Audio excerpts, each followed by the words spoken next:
Thank you for joining. Thank you, ladies and gentlemen. Thank you, everybody. Merry Christmas.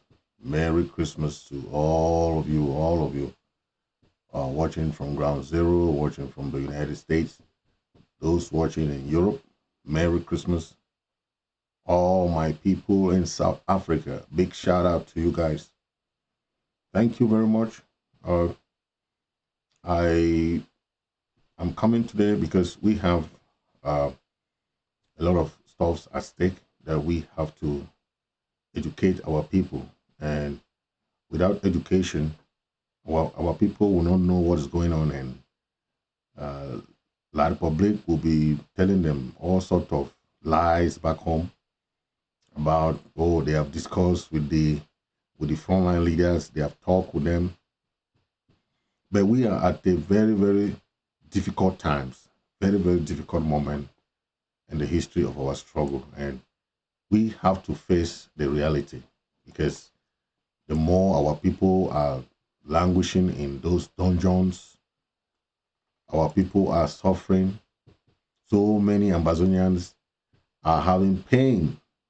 They are having some difficult times. You see some come online, some will laugh all day, but they are in jail. People are in jail. People are in refugee camps. And also we see other Amazonians who are very serious, some who are just laughing.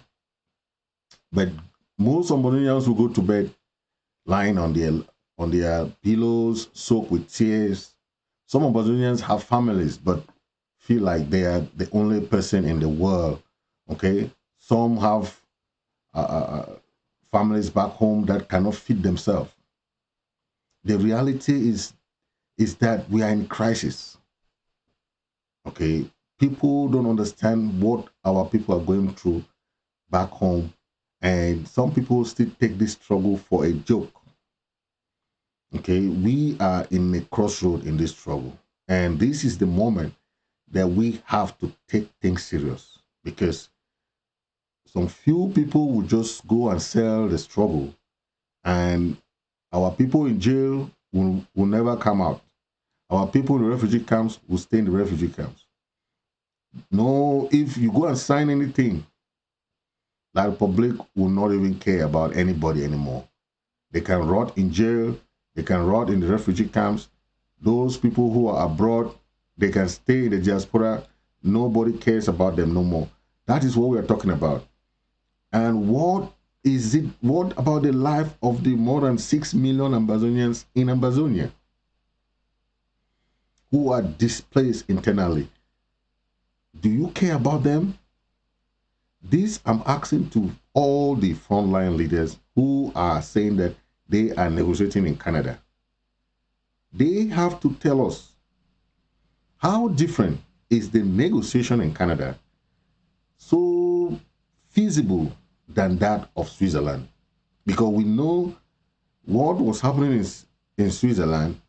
Most of the people who rejected the Swiss-led negotiation, they were calling it Swiss cheese. We want to know, is the Canada cheese more sweeter than the Swiss cheese? That is the answer we are waiting for. And before we dig into those responses, we know that the Canada government is going to give a response. But we also expect the La Republic government to give us a response. Because what was the main complaint of people like Professor Anyangwe, who did not go to Switzerland, was that La Republic is not showing interest. Now, what interest is La Republic showing? Is there any written statement made by La Republic? Is there any document that we can see that La Republic has written that, yes, they are in Canada talks? We have not seen none of that. Now, what is the commitment of La Republic now in Canada that they did not commit in Switzerland? Because what we know, the talks in Switzerland was being stalled, was being slowed because of the non-compliance of La Republic. So most of those people who did not, they say that the Swiss is a Swiss cheese. They call it Swiss cheese. I don't know the name we are going to call the Canada, because we have not seen something fruitful. We cannot have people who are going to talk on the behalf of this of Amazonian, but they don't open up, right? Is it another Swiss cheese or Canada cheese? I want us to get this straight, okay? I understand all negotiations have not been the same, okay? All negotiations have not been the same. So we don't expect what happened in different countries to happen in Amazonia. We don't expect that. We know that, okay? But what we have to know about is those components that we must see when it comes to peace making processes, okay? Be it mediation, be it arbitration and adjudication, or whatever you have, this is something that should be between two countries. We are not looking at a civil war here. This is not a civil war. This is a two countries war. So we should not treat our case like a local internal matter. This is not about internal matter of La Republic. Okay? We have to see all those ingredients that make up those components of peace and reconciliation, and how we can build that peaceful neighborship going forward. That is the goal of all what we are trying to do, okay? It's very difficult for countries to come and recognize us as of now, because even look at Somaliland. Somaliland, even till date, most countries have not recognized Somaliland. But of recent, you saw the communique of the United States, right? And the Tibor Nagy just made I think a comment about that. This is it. He said President Biden has signed into law the National Defense Authorization Act, NDAA, allowing Somaliland to participate in U.S. military program. So this is, this is how many years that Somaliland has been without U.S. recognition. Okay, but today they are being invited to join the U.S. military defense authorization. So this is how countries are recognized. For now, we know different countries that are recognizing Somaliland. Countries like Taiwan, okay? But as of now, we know of 35 countries, okay, that have recognized Somaliland.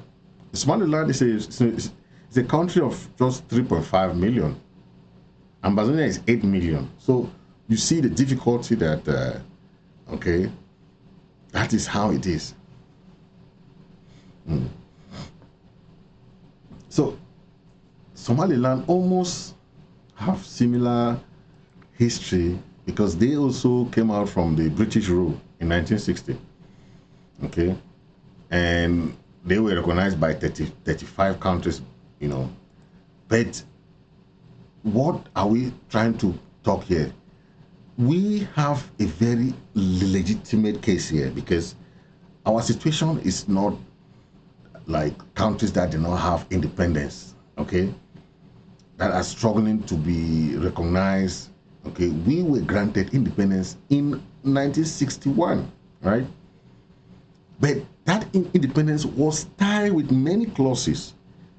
Many clauses was tied to this independence, okay? Because in 1961, there was that referendum that two regions should come together and form a federal system, okay? But that federal system was supposed to be followed up. And if the federal system did not work, the next option was for the two countries to go their pathways. And that is what has been going on now. The federal system has not worked.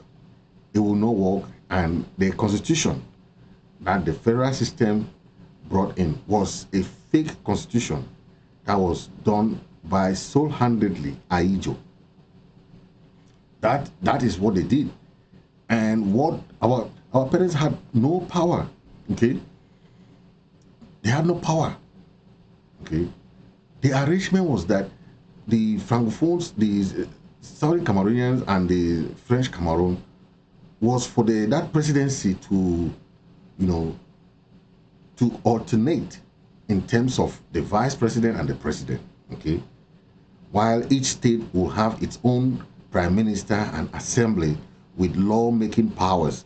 That was the arrangement. We were supposed to maintain our House of Chiefs, our house, our national house, while that arrangement goes like that. It wasn't supposed to be everything moved to Yaoundé, presidency, Yaoundé, this Yaoundé. We were supposed to maintain our prime minister. The prime minister was supposed to be the vice president.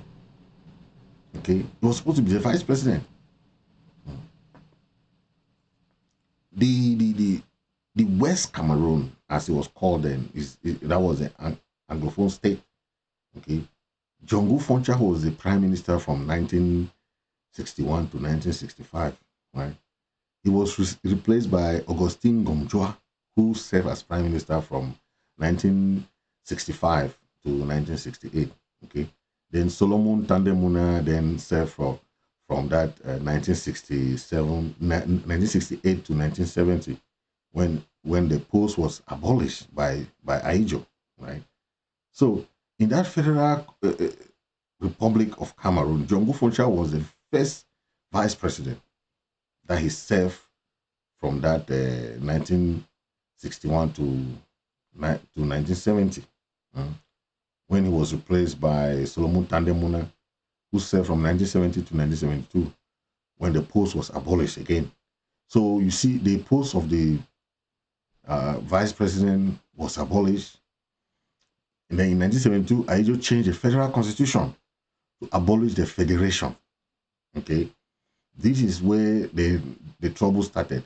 When Aijo announced in 1973, Aijo announced and appointed Muna as Speaker of the National Assembly. Okay, this was the number 2 position. He served from 1973 to 1988. In 1975, Aijo appointed Pobia as Prime Minister of the new republic. That was when Pobia came to power. Then in 1982, in preparation of the resignation of Aijo, Pobia was made the successful successor by passing Muna, because Muna was the second in command, because he was the Speaker of the National Assembly. Okay, that was where you know that there was a constitutional coup, because when you have somebody who is second in command and the rightful successor, the rightful successor who was supposed to replace when Aijo resigned, that is when you see that Biya became president. That's when we say Biya, even today, he is an illegitimate president.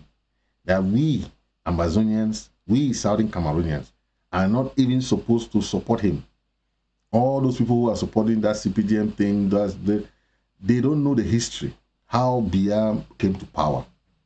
Okay, he was an Anglophone Southern Cameroonian, because Aijo changed the constitution, changed the federal constitution, change it. Okay, that is how it is. Even in 1984, when Biya had to change the name from the United Republic to La République du Cameroun. Okay, this is when Anglophones were totally assimilated. As we see the history today, when you want to go and sit in somewhere and be talking negotiation, you don't know how our story have come till this date. Okay, when you give somebody, like in 1988, when Fonka Shang Lawrence replaced Muna as the Speaker of National Assembly, he was also replaced in 1992 by Cavalier Yege Jibri. Cavalier Yege Jibri is a speaker to date as we are speaking. more than how many years? Kavaya Yege is still about 30 years today. So that is how you have been marginalized and assimilated. Okay. When they put someone like in 2013, Paul Biya, since that 1992 when Frundil won the election, Anglophones have been the prime ministers. Okay. But do you know that the portfolio of the prime minister is not even among the first that can replace Paul Biya in case of death now? Because normally Anglophone in case of death, it was not supposed to be. Now they're looking for Frank Biya. Okay. In 2013, Paul Biya appointed Marcel Nyat Difendi, president of the Senate and constitutional successor of the Republic. See how he changed it? So even if they want to talk of the, look at the state protocol now. Number one is the president of the Republic, is a francophone. Number two is the president of the Senate. Okay. 3 is the speaker of the National Assembly. Number 4 is the president of the Economic and Social Council. Number 5 is the Constitutional Council. Number 6 is the president of the Supreme Court. Do you see even a prime minister there? When we say this prime minister is just a figurehead, you people think that, oh, what kind of federal system can you have here when you have this kind of constitution? We should think when we go and be laughing in this our negotiation process. We don't want any relationship with these people anymore. We are gone, we are done. Anything that you think that we can still rub shoulders, it will not work. Because this is look at what you are thinking, that you can still have space in this kind of constitution, in this kind of environment, where the first 6 people that can replace Biya, in case Biya dies, Anglophone is not even there. Okay. Ask yourself, why did they abolish the vice president post? The vice president is usually the person that replaces president, but there's no vice president post. They changed the constitution.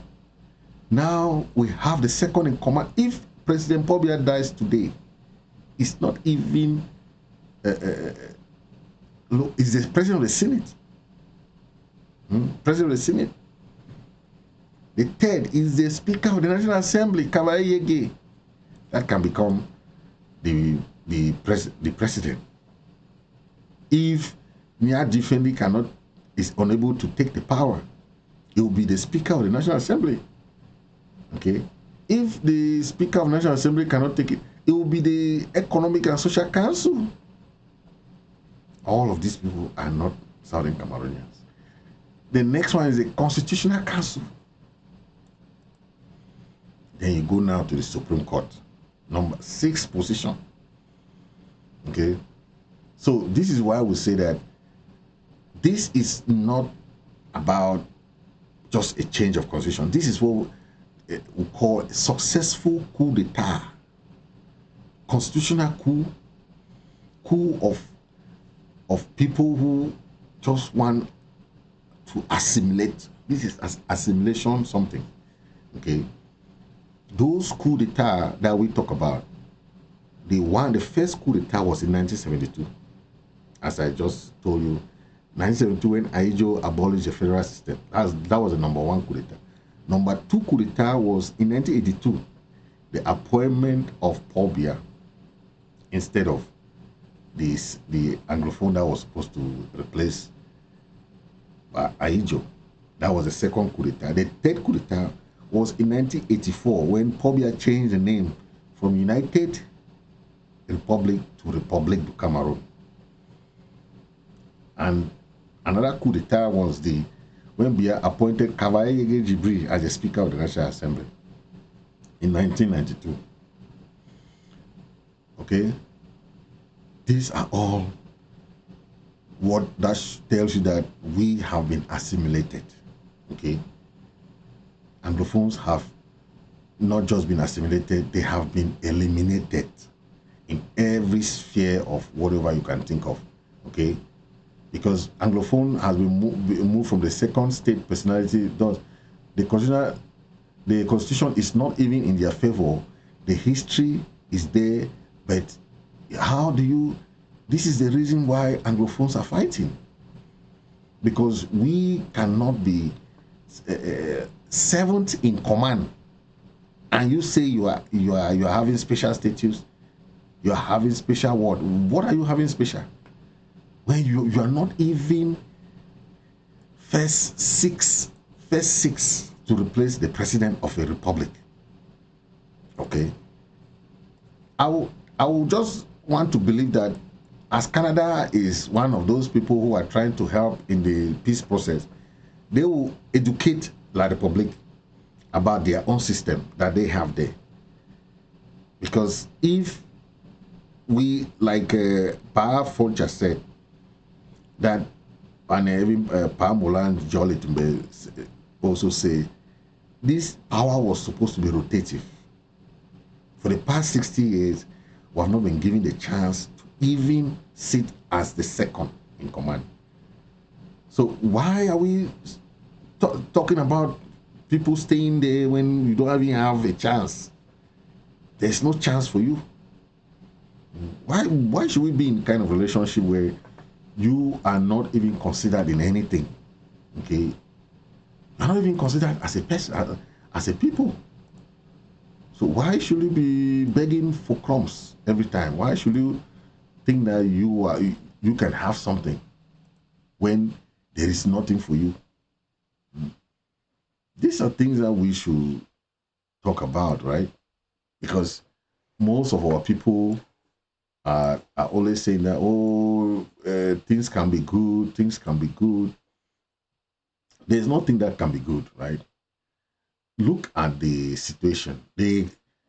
Our situation is getting worse and worse and worse and worse.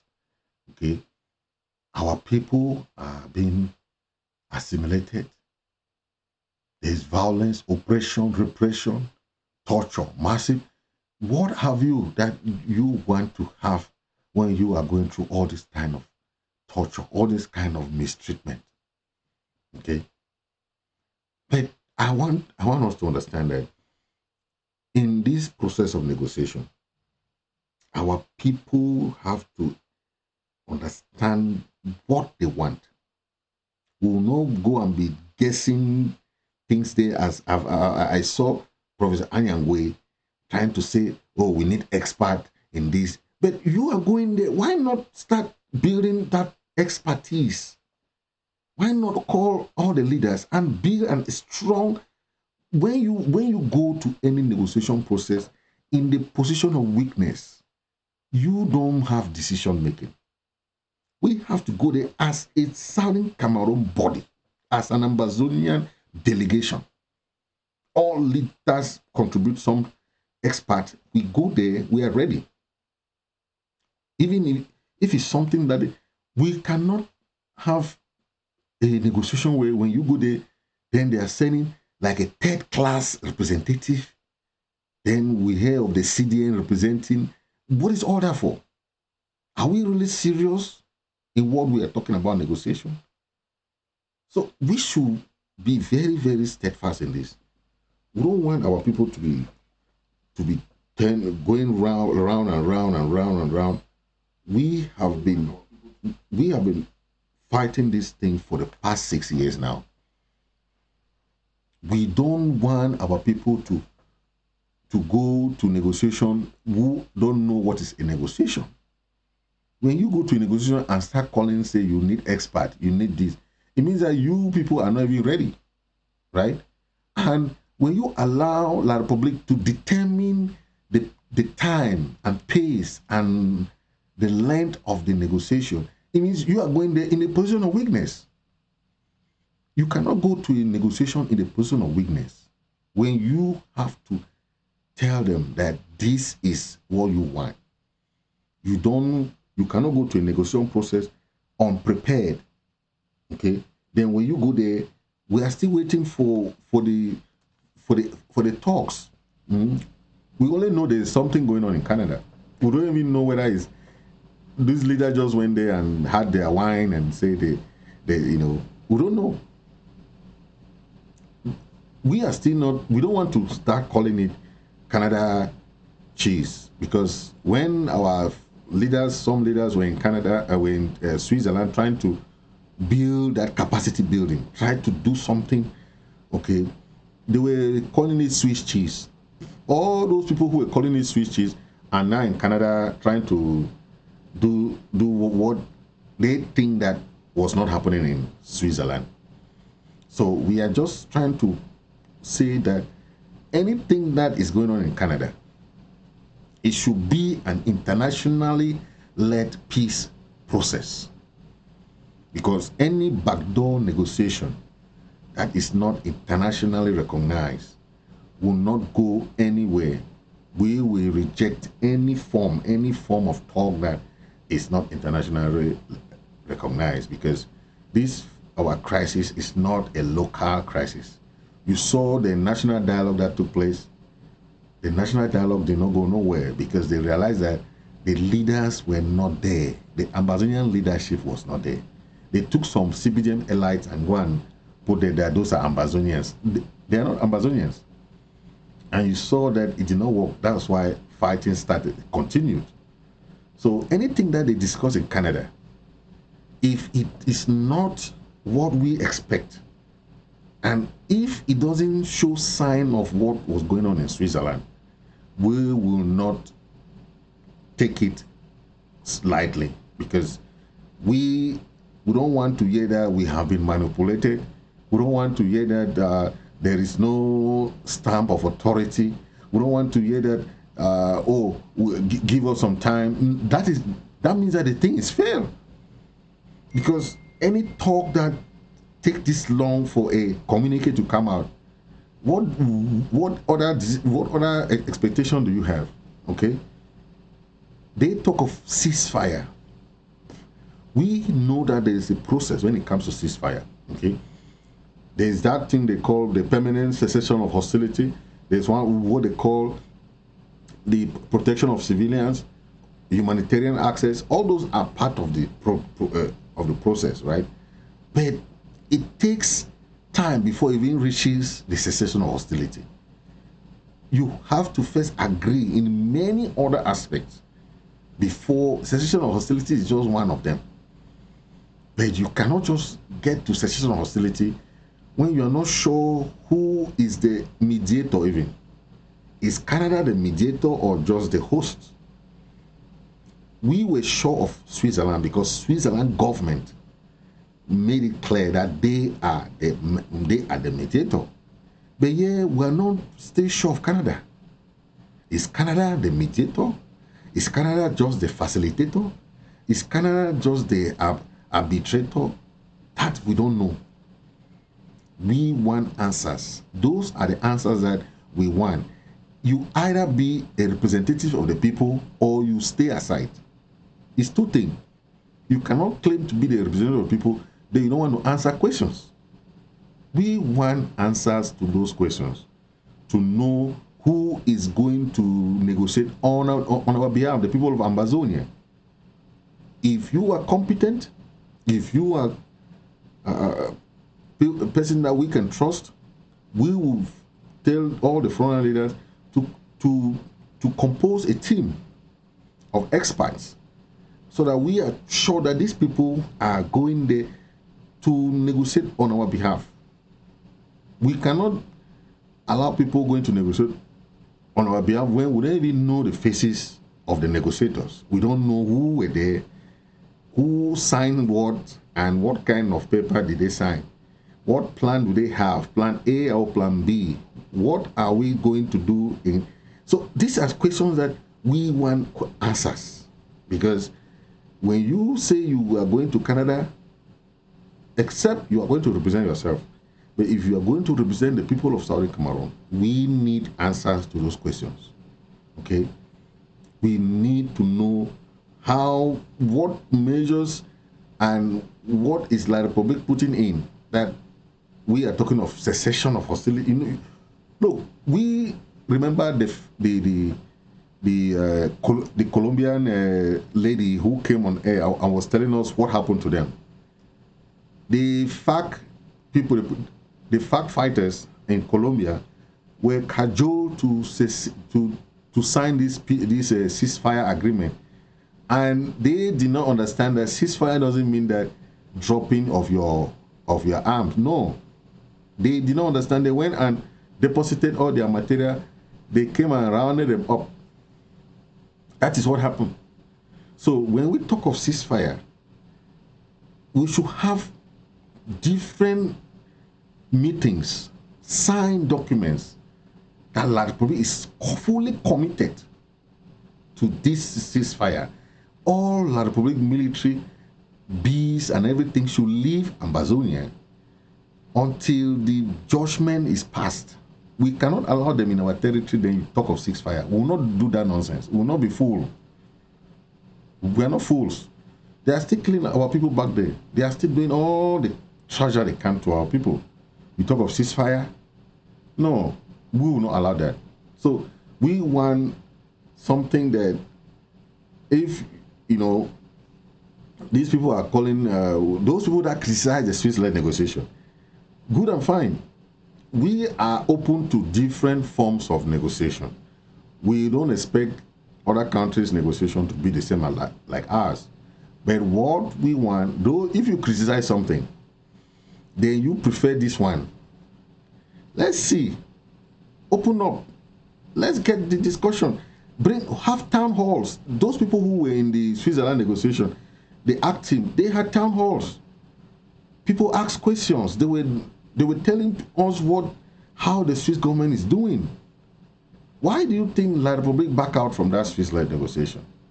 It's because it was very, very genuine. It was a gradual process. It was not something of fast tracking. Nobody had to fast track it and trying to make it faster than where it has to go. So I want our people to ask these questions, okay? We don't want people to come and tell us stories. We know it's a pre-talk, and pre-talk has certain. We cannot go for one talk and declare ceasefire. I've never seen that. It has never happened in any country, any crisis, where you go for first talk or second talk and you start signing ceasefire. Ceasefire, then what happened? Who is going to implement it? Who is going to live where? Who's going to move from this place? That is why we are talking about that. We want genuine negotiation. We want to see the commitment of La Republique this time around. If they are the one trying to suggest Canada now. They left the Switzerland negotiation and they took us to Canada, right? Now, let's see if Canada means they will be committed or they just want to play with time, because they are good at that. They played a lot all along this year. They have been playing with time. All what Liberia is doing is just playing with time, killing our people, playing with time, kill our people, play with time, burn more houses. That's what they are doing. And they're fooling the international community that, oh, they had this conference. Oh, they had this commission of this, commission of that, commission of this. And they are still killing our people. So we want to see that commitment of La Republique this time around. And any assurance that we don't see, we will put pressure on those people who claim to be representing us, but we don't even know them. The only name that we have heard now is Professor Anyangwe. And he's, from his communique that he put out, he's still not, that the team that they went there, they were not experts. They were just people who just claimed to be leaders, and they went there and they are looking for experts. It means that they are not experts. Because we need experts in defense. We need experts in the economy. We need experts to discuss about different issues, okay? We need defense experts. We need people, humanitarian experts, because these are things that we have to discuss, okay? What we're going to do, how they're going to release our prisoners of war, how they're going to release, how our taking care of our refugees who are still in Nigeria, taking care of all these humanitarian aspects. We need a very serious experts to deal in those domains. We don't need people to just go because they are leaders. You can be a frontline leader, but you don't have. You have to choose someone who is an expert. You must not be there as a frontline leader, but there are experts in those domains that we want to go and do the negotiation on our behalf, and they'll be bringing us feedback of the discussions that is going on. Okay, that is what we are talking about.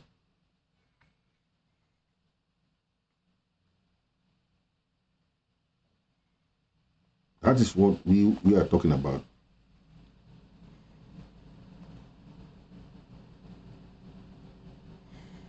Yeah. So that said, we know of Swiss government that was putting all the effort doing what we call capacity building, building the team, trying to talk to the La Republic government and talking to the Amazonian leaderships. That is what we're talking about. But we have not seen that here. The first time they went to Canada, they said everything is classified. I've never seen a talk that is, you are going to talk on the behalf of the people and you say it's classified. Classified for what? Yes, there are aspects that can be classified, but we have to know that you are the people representing the Amazonians, so that if anything goes wrong, we know it's you. Like, we need faces to those names. We need faces to the negotiators. We need faces. We have to see the faces to those names that we hear about. We have not seen them. We don't know who are those. Are they experts? Are they leaders? Are they front? We don't know. We don't know. And we don't want people who are federalists to go and say they are talking on our behalf. We don't want that. If you're a federalist, please leave that negotiation, leave the negotiation, or you join La Republic, because this is what we don't want. Like we hear the people of CDN. We don't even know these people of CDN. Some of them, they say they are one Cameroon, blah, blah. Why are you going to be in our negotiation team? Amazonians don't want anything to do with this type of relationship. We are tired of a relationship. Why do you come and say you are going to negotiate on our behalf? Have you talked to the people of Amazonia? Do you think that if you ask 10 Amazonians, how many Amazonians will tell you that they want to stay with these people? So don't go, if you're a federalist, please. Like the Munzos, like the Agbobalas, all those people who are federalists, please go and be the negotiators of La Republic. You are not our negotiators. We did not choose you there. Our people have not died for federation. So just take your time and think. If you are there saying that you are a negotiator and you are a federalist, please we don't want any federalists. We'll select our experts who are independentists. Any expert that is joining our negotiation team will be an independentist. That is clear. Yes, they can call you whether you are secessionist. It doesn't matter the name, but you are anti-federation. Because we don't want this thing going around. They are trying to hide things. We don't want that. If you are a federalist, stay out of the negotiation. For us, for Amazonians. Amazonians are not ready for that. Don't go and represent yourself. You say you represent Amazonians. Our people want a peaceful separation. The negotiation will be peaceful. We don't want discussion that will take us back to La Republic. We have had enough for 60 years. That one is enough. Thank you very much, and Merry Christmas to all of you watching me. Thank you. Stay blessed. God bless Amazonia. Okay, this is a new dawn for us. We have to keep the pace. Keep the pace going. We are going to win. If we don't, if they could not win us in the field, they will not win us in the negotiation table. They will not win us in the history. They will not win us in the legal table. They will not win us in ICC or ICJ. We are going to win them in all the areas because God is on our side. And this struggle is God-ordained struggle. Thank you very much and see you in the next episode.